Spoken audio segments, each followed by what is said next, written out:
I'm going to do a couple of little videos for you to talk about all things to do with die cutting. So we're going to start at the beginning about what is die cutting and what do I need.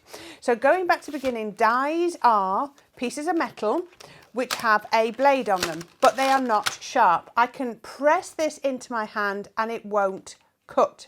How it works is it cuts our material, whether that be paper, fabric or whatever, and we'll look at those in a minute, by putting intense pressure on the die and pressing it into our cardstock. So it goes on, the die goes onto our cardstock, and then we put it under very strong pressure to cut.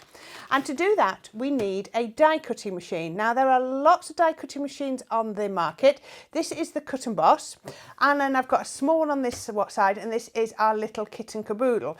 Both of them are different sizes, so everything that will go through your small one will also go through your big one, but then your big one will take dies up to A4 in size.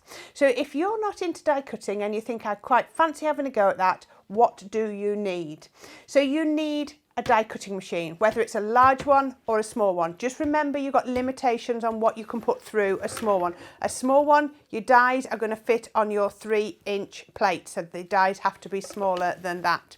You obviously then need cardstock.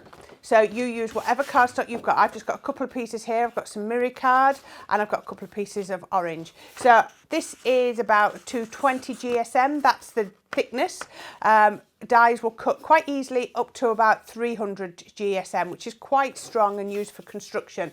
And they'll cut tissue paper. They'll cut photocopy paper, printer paper. So they'll go through the whole range.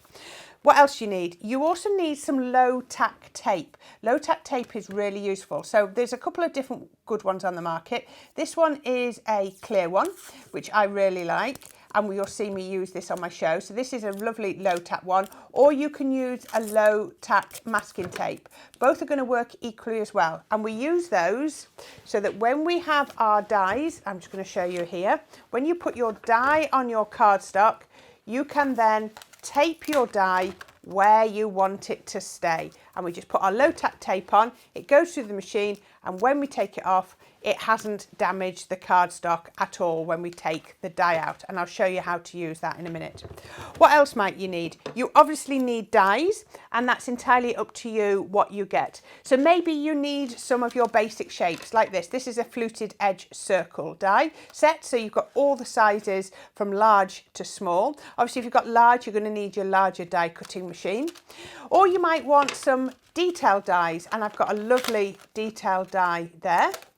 Or you might just want some smaller dies, and these are the dies that you got with your Get the Nation crafting die set, and these make some beautiful little flowers, and then you've got the whole range in between.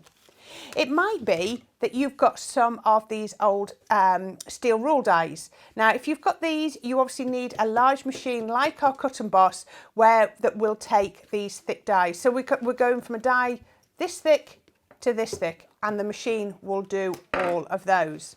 You also need, really useful to have a Pokey Tool. Lots of different brands on the market. This is the one I use, but have a Pokey Tool because it's going to help you to get your dies out of your cardstock, rather, out of your dies.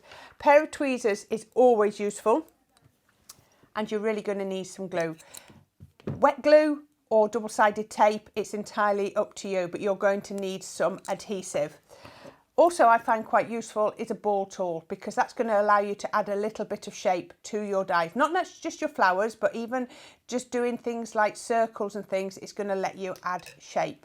We've already mentioned that you're going to need your cardstock, and another really useful thing to have is your cut tidy. And I'll show you how this works, but this is a really clever little invention, and this helps to cut your intricate dies. So that's what you need to get started. Die cutting machine, cardstock, dies, Pokey Tool, tape as a minimum, tweezers, ball tool, glue, and even maybe hot glue would be a good addition. So once you've got those, you'll be well on the way to your die cutting journey.